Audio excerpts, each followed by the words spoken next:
Before the review begins, I'd like to mention to anyone that is new to the channel that we have a second channel called Honest Nation Station, where we do live streams and upload clips of stuff that happens during the games that we play. If you want to check out our second channel, the link can be found in the description down below. Now with that said, on to the review. Hi everyone, it's your favourite other guy Ace here, back again with yet another review.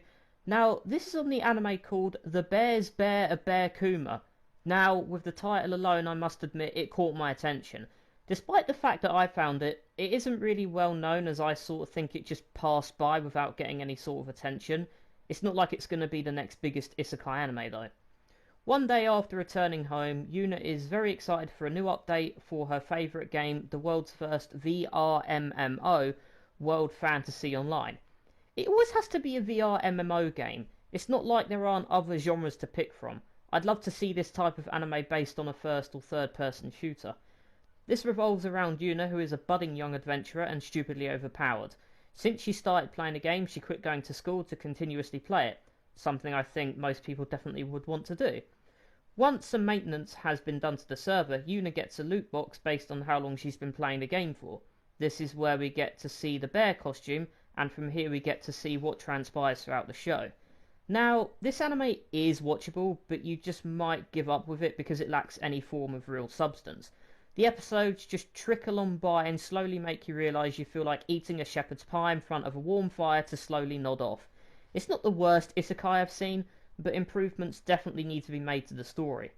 Yuna doesn't really have any sort of end goal other than to live in the world, which is fine, but very bland. Along with her, the main character companion is a little girl called Fina.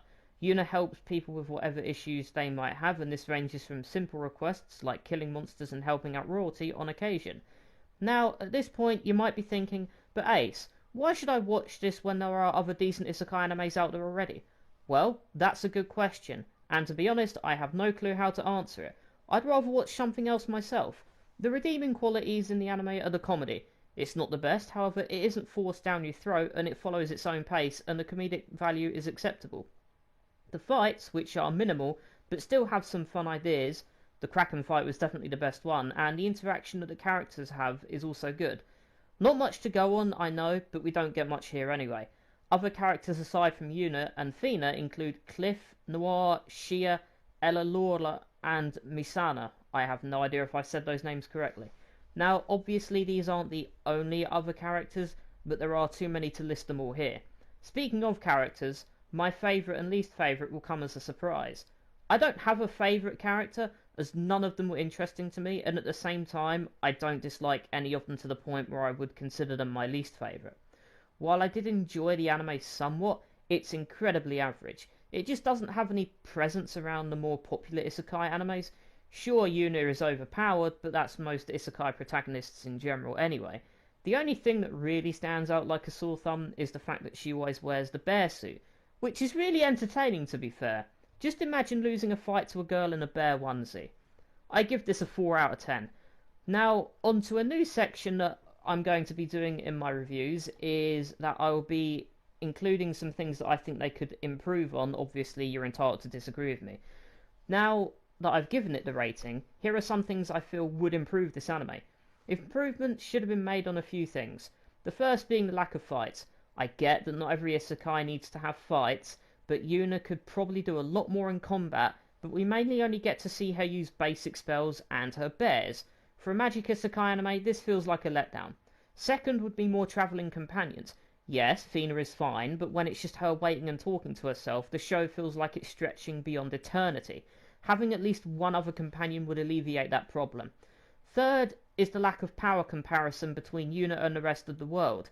There isn't any point where it seems like anyone or anything is a threat to Yuna.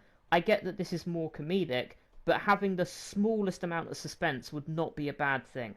Next is the lack of world building. While we do get to know a bit about how the world works, it really wasn't enough. Aside from the places that Yuna goes to, I'm fairly certain there would be other locations which have other humans. It doesn't need to be a lot, but some names of other countries or other areas would have been nice to have included. Lastly, the comedy. While the moments it has are funny, there are nowhere near enough. Some episodes don't have much in the way of comedy, which I think is a bit dumb, and the amount of space between each comedic moment is far too large. Not every scene has to have a joke or some sort of funny scenario, but some good liners would be fantastic, whether it be Yuna, Fina, or anyone else saying it or doing it. Anyway, that's it for the review. Have a great day.